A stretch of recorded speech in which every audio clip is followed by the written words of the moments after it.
Welcome to Vivaan study. दोस्तों आज है 27 अगस्त 2020 और 27 अगस्त 2020 तक जितने भी most important top 10 current affairs बनते हैं उन पर हम डिस्कशंस करेंगे और इनसे रिलेटेड जो भी फैक्ट और तथ्य होंगे उन पर भी हम पूरी तरह चर्चा करेंगे। तो पूरा वीडियो ध्यान से देखिएगा। पूरा वीडियो देखने के बाद अगर आपको वीडियो अच्छी लगती है तो प्लीज़ चैनल को सब्सक्राइब करें, साथ ही साथ बेल नोटिफिकेशन और बेल आइकन प्रेस कर लें ताकि जैसे ही हमारे पास से अगली करंट अफेयर्स की वीडियो अपलोड हो उसकी लेटेस्ट नोटिफिकेशन और एक अपडेट सबसे पहले आप तक पहुँचे। और अगर आप पहले से ही हमारे सब्सक्राइबर हैं तो प्लीज़ चैनल को ज़्यादा से ज़्यादा अपने दोस्तों को ज़रूर शेयर करें। और ये जो करंट अफेयर इसकी PDF फाइल आप हमारे डिस्क्रिप्शन बॉक्स में जाकर डाउनलोड कर सकते हैं, वहाँ पे लिंक प्रोवाइड कर दी गई है, दे दी गई है। और PDF फाइल आप हमारे टेलीग्राम ग्रुप से भी डाउनलोड कर सकते हैं। चलिए बढ़ते हैं आज के करंट अफेयर पर। तो गाइस आज करंट अफेयर का सबसे पहला क्वेश्चन है और कह सकते हैं मोस्ट इम्पॉर्टेंट क्वेश्चन, क्योंकि जो अभी एग्ज़ाम्स आने वाले हैं UPSI, बिहार SI, तो इसमें जो है करंट अफेयर के क्वेश्चन ज़्यादा पूछे जाएंगे क्योंकि करंट अफेयर जो है पूरी तरह से पूछा ही जाता है, तो कहीं से भी एग्जामिनर क्वेश्चन उठा सकता है। तो आज के सेशन में ये देखते हैं कि आज के करंट अफेयर में क्या मोस्ट इम्पॉर्टेंट क्वेश्चन हैं। तो क्वेश्चन आप देखेंगे कि जॉर्डन की सालाना प्रकाशित होने वाली पत्रिका द मुस्लिम 500 ने किसे मैन ऑफ द ईयर से सम्मानित किया है। तो दोस्तों इस साल सम्मानित किया गया है इमरान खान को। पाकिस्तान के जो वर्तमान में प्रधानमंत्री हैं इमरान खान, इनको सम्मानित किया गया है। और ये जो पत्रिका है द मुस्लिम 500 ये हर साल उन व्यक्तियों को सम्मानित करती है जो व्यक्ति मुस्लिम होते हैं, दूसरी बात बहुत ज़्यादा प्रभावशाली होते हैं दुनिया भर में, तो उन्हीं व्यक्तियों को ये सम्मानित करती है। तो इस साल जो टॉप पर है द मुस्लिम 500 पे वो हैं इमरान खान, इनको सम्मानित किया गया है। तो मैगजीन के हिसाब से इमरान खान को अगस्त 2018 में उनके प्रधानमंत्री बनने के बाद भारत के साथ शांति बनाए रखने के प्रयासों के लिए द मुस्लिम 500 ने इन्हें मैन ऑफ द ईयर से सम्मानित किया है। तो ये हैं इमरान खान, आप इनको देख सकते हैं यहाँ पे स्क्रीन पर। तो इनको जो है क्या किया गया है, PM Khan declared man of the year Muslim 500 the world 500 most influential Muslims. मतलब विश्व में जो बहुत ज़्यादा प्रभावित मुस्लिम होते हैं, चाहे लीडर्स हों चाहे जिस टाइप के लोग हों, तो उनको जो है यहाँ पे जगह दी जाती है इस पत्रिका में। चलिए बढ़ते हैं नेक्स्ट क्वेश्चन पर। अगला क्वेश्चन है, हाल ही में अश्वनी भाटिया ने किस बैंक के प्रबंध निदेशक का पदभार ग्रहण किया है। तो अश्वनी भाटिया जो है वर्तमान में कहाँ पे कार्य कर रहे हैं, ये इस समय स्टेट बैंक ऑफ इंडिया में ही उप प्रबंधक के रूप में काम कर रहे हैं। ठीक है, तो अभी इन्हें प्रमोट करके क्या बना दिया गया है, MD बना दिया गया है स्टेट बैंक ऑफ इंडिया का। तो ये अश्वनी भाटिया किसके प्रबंधक हो गए हैं, भारतीय स्टेट बैंक के इनको प्रबंधक बना दिया गया है, इनको पदभार ग्रहण कराया गया है। तो ये हैं अश्वनी भाटिया। और ये जो है स्टेट बैंक ऑफ इंडिया की क्या है, जो स्टेट बैंक ऑफ इंडिया है इसके चौथे क्या होंगे, चौथे प्रबंध निदेशक के रूप में ये आसीन होंगे। और इनका जो कार्यकाल होगा 31 मई 2022 तक, यानी 31 मई 2022 तक ये अपने पद पर रहेंगे। और जो भाटिया की अगर बात करें तो आप इसमें देख सकते हैं ये हैं अश्वनी भाटिया, और इन्हें ही जो है स्टेट बैंक ऑफ इंडिया का क्या बनाया गया है, प्रबंध निदेशक बना दिया गया है। चलिए बढ़ते हैं नेक्स्ट क्वेश्चन पर। और नेक्स्ट क्वेश्चन में बढ़ने से पहले इस क्वेश्चन के फैक्ट्स दिखा देते हैं हम आपको, जो इंपॉर्टेंट चीज़ें होती हैं जो याद करने वाली होती हैं। स्टेट बैंक ऑफ इंडिया, इस चेयरपर्सन कौन है वर्तमान में, रजनीश कुमार। और इसका हेडक्वार्टर कहाँ है SBI का, मुंबई। और इसकी स्थापना किस वर्ष की गई थी, 1 जुलाई 1955। और मैनेजिंग डायरेक्टर अभी कौन है फिलहाल, प्रवीण कुमार गुप्ता। लेकिन ये जो है रिटेल सेल्स एंड रिटेल की जो है मैनेजिंग डायरेक्टर है। और स्टेट बैंक ऑफ इंडिया के डायरेक्टर किसे बनाया गया है, यानी प्रबंध निदेशक किसे बनाया गया है, वो बनाया गया अश्वनी भाटिया को। चलिए बढ़ते हैं नेक्स्ट क्वेश्चन पर। तो अगला क्वेश्चन गाइस आप देख सकते हैं यहाँ पे, एयर एडवेंचर श्रेणी में किस विंग कमांडर ने तेंजिंग नोर्गे राष्ट्रीय साहसिक पुरस्कार 2019 जीता है। तो तेंजिंग नोर्गे इन्होंने जो है क्या किया है, राष्ट्रीय साहसिक पुरस्कार 2019 जीता है। तो कौन वे व्यक्ति हैं जो एयर एडवेंचर श्रेणी में जो विंग कमांडर हैं, तो वो हैं ऑप्शन सी हो जाएगा करेक्ट आंसर, गजानंद यादव। ठीक है, तो एयर एडवेंचर श्रेणी में विंग कमांडर गजानंद यादव जो है ने तेंजिंग नोर्गे राष्ट्रीय साहसिक पुरस्कार 2019 जीता है। और इनकी अगर हम बात करें तो आप यहाँ पे देख सकते हैं, तो तेंजिंग नोर्गे जो हैं ये एक प्रकार के जो है प्रशिक्षक भी हैं, और इन जो है गजानन यादव पैराशूट जंप प्रशिक्षक है जैसा मैंने बताया, और वे इंडियन एयरफोर्स की स्काई डाइविंग टीम आकाशगंगा की भी सदस्य हैं। तो वहाँ पे जो एयरफोर्स में जो एक टीम है स्काई डाइविंग, यानी जो आसमान में क्या करते हैं, उड़ान भरते हैं या आसमान पे जंप करते हैं स्काई में, तो उसके क्या हैं ये सदस्य भी हैं। ठीक है, तो ये मोस्ट इम्पॉर्टेंट क्वेश्चन में काउंट कर लीजिएगा आप, क्योंकि बहुत ही इंपॉर्टेंट क्वेश्चन है कि गजानन यादव का जो नाम आया है यहाँ पे। तो दोबारा देख लेते हैं, एयर एडवेंचर श्रेणी में किस विंग कमांडर ने तेंजिंग नोर्गे राष्ट्रीय साहसिक पुरस्कार 2019 जीता है? तो गजानन यादव को ये पुरस्कार दिया गया है, ये पुरस्कार जीता है इन्होंने। चलिए बढ़ते हैं नेक्स्ट क्वेश्चन पर। तो क्वेश्चन नंबर 4 है गाइस, चंद्रयान 2 ने चंद्रयान 2 ऑर्बिटर ने हाल ही में चंद्रमा की कक्षा में अपने कितने वर्ष पूरे कर लिए हैं? तो बहुत इंपॉर्टेंट क्वेश्चन जो है गाइस कि जो चंद्रयान 2 एक साल पहले छोड़ा गया था, जो ग्रह बना के छोड़ा गया था, ऑर्बिटर जो छोड़ा गया था, उसने चंद्रमा के चक्कर लगाते हुए कितने साल पूरे कर लिए हैं? तो इसने पूरे कर लिए हैं पूरे 1 साल। तो चंद्रयान 2 ऑर्बिटर ने हाल ही में चंद्रमा की कक्षा में अपना 1 वर्ष पूरा कर लिया है। और इसरो के अकॉर्डिंग चंद्रयान 2 ऑर्बिटर पर लगे सभी उपकरण सभी वर्क कर रहे हैं, प्रॉपर तरीके से चल रहे हैं, और लगभग 7 वर्ष तक इसे चालू रखने के लिए ऑर्बिटर पर पर्याप्त ईंधन उपलब्ध है। और चंद्रयान 2 ऑर्बिटर ने 1 साल के चंद्रमा के चारों ओर 4400 से अधिक परिक्रमाएं पूरी कर ली हैं, यानी लगातार ये मूविंग कर रहा है, राउंड कर रहा है जो है चंद्रमा के। ठीक है, तो इसने जो है इस साल तो जो है 1 वर्ष में 1 वर्ष पूरे किए हैं। तो मोस्ट इम्पॉर्टेंटली आपको याद रखना है कि चंद्रयान 2 ऑर्बिटर ने चंद्रमा की कक्षा में अपने कितने वर्ष पूरे कर लिए हैं? बस 1 साल पूरे कर लिए हैं। ठीक है, चलिए बढ़ते हैं नेक्स्ट क्वेश्चन पे, क्वेश्चन नंबर 5 पे।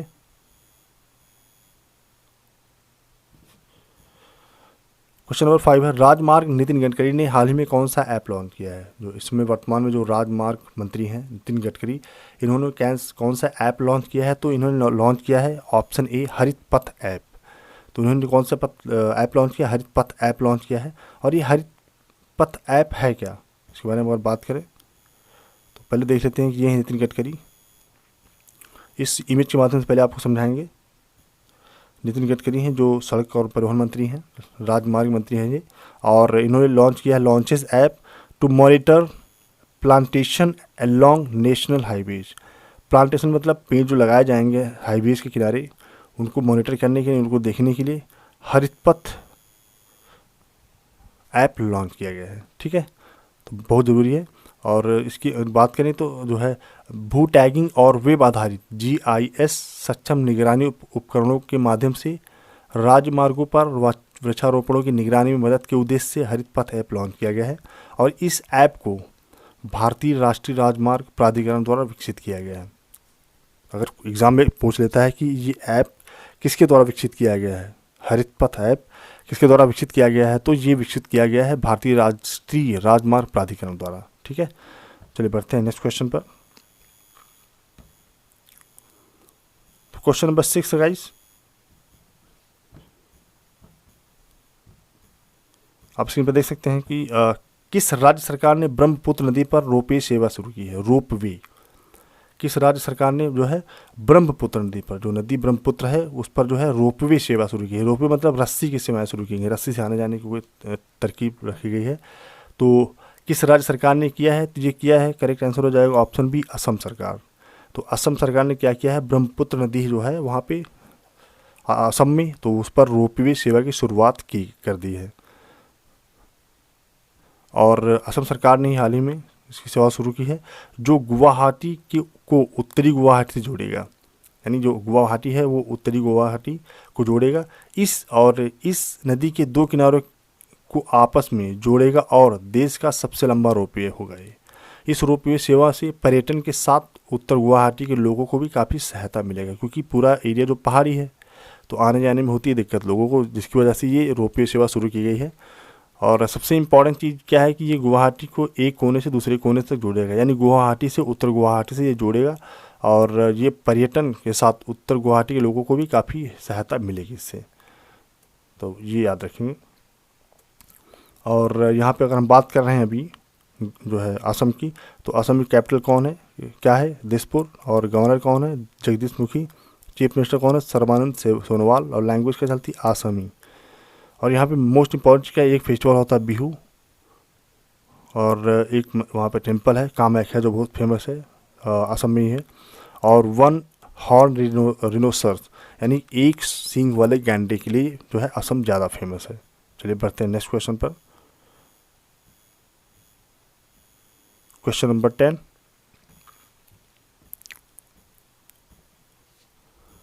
हाल ही में किसने जल्द ही भारत में वैक्सीन के लिए एक पोर्टल लॉन्च करने की घोषणा की है जिस पर कोविड-19 वैक्सीन के बारे में जानकारियां दी गई होंगी।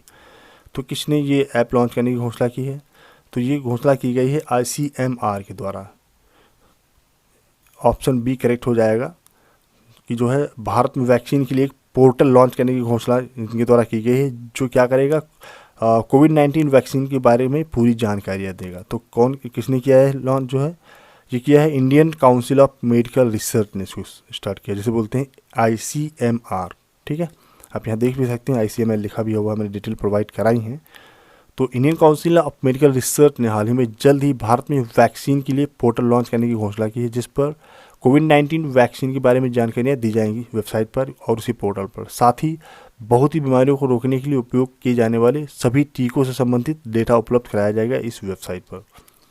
तो यहाँ पे ये जो कार्य हो रहा है, ये जो प्रोग्रेस की जा रही है ICMR के द्वारा की जा रही है, तो इसकी बात करें तो ICMR का हेडक्वार्टर नई दिल्ली में है और वर्तमान में सेक्रेटरी जनरल कौन है, डॉक्टर श्रीराम भार्गव, और इसकी स्थापना इसके माध्यम से की गई थी गवर्नमेंट ऑफ इंडिया, यानी गवर्नमेंट ऑफ इंडिया इसकी जो है संस्थापक है।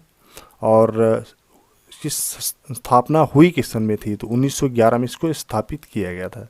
चलिए बढ़ते हैं नेक्स्ट क्वेश्चन पर, क्वेश्चन नंबर 8 पर। तो गाइस क्वेश्चन नंबर 8 आप यहाँ पे स्क्रीन पर देख सकते हैं। क्वेश्चन नंबर 8 है, केंद्र सरकार ने DRDO के अध्यक्ष जी सतीश रेड्डी के कार्यकाल को कितने वर्ष के लिए बढ़ा दिया है। तो ये अब कार्रवाई केंद्र सरकार ने की है कि जो DRDO है, जो defence research and development organisation है इंडिया की, इसके जो अध्यक्ष हैं जी सतीश रेड्डी का कार्यकाल कितने समय के लिए बढ़ा दिया है। तो करेक्ट आंसर हो जाएगा ऑप्शन बी 2 वर्ष के लिए। तो जी सतीश रेड्डी का कार्यकाल 2 वर्ष के लिए बढ़ा दिया गया है, जो वर्तमान में DRDO में अध्यक्ष के रूप में कार्यरत है। और जी सतीश रेड्डी अगस्त 2018 में DRDO के अध्यक्ष पद पर नियुक्त किए गए थे।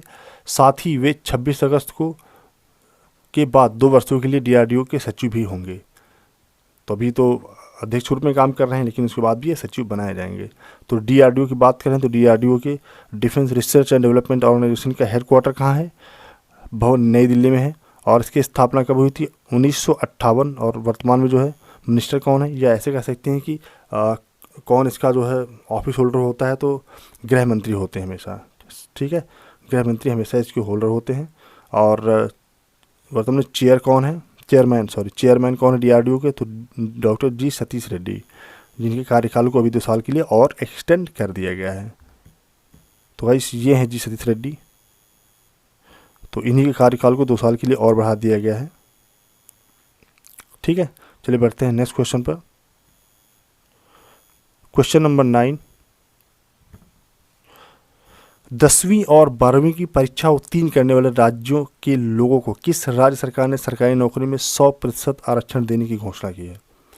तो ये मोस्ट इम्पॉर्टेंट क्वेश्चन हो जाएगा गाइस दोस्तों, क्योंकि ये एक ऐसी पहल की गई है जिसकी आवश्यकता हिंदुस्तान में थी। तो यहाँ पे एक छोटी सी शुरुआत की गई है मध्य प्रदेश सरकार द्वारा। करेक्ट आंसर हो जाएगा ऑप्शन डी, मध्य प्रदेश सरकार। तो मध्य प्रदेश सरकार ने हाल ही में 10वीं और 12वीं की परीक्षा उत्तीर्ण करने वाले राज्य के लोगों को सरकारी नौकरी में 100% आरक्षण देने की घोषणा की है। मतलब 100% ये आरक्षण दिया जाएगा। हाल ही में जो है हरियाणा सरकार ने भी जुलाई 2020 को स्थानीय लोगों को आरक्षण देने के लिए कानून बनाया है। तो लगभग ये करना आवश्यक भी है, क्योंकि अभी जो समस्याएं चल रही हैं हिंदुस्तान में, क्योंकि जिसके पास जॉब्स हैं और उसको जॉब से जॉब प्रोवाइड हो जाती हैं लोग, और जिसके पास कुछ नहीं होता उसको कुछ भी नहीं मिल पाता है।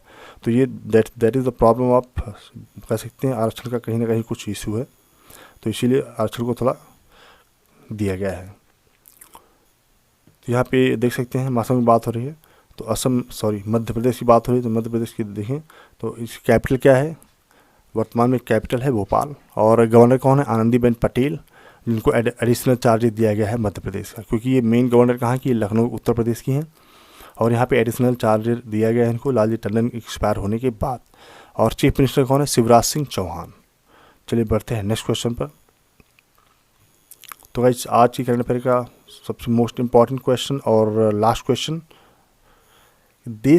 किस देश के राष्ट्रपति रेचेप तैयब एर्दोगान ने काला सागर के क्षेत्र में अब तक के सबसे बड़े प्राकृतिक गैस भंडार की घोषणा की है।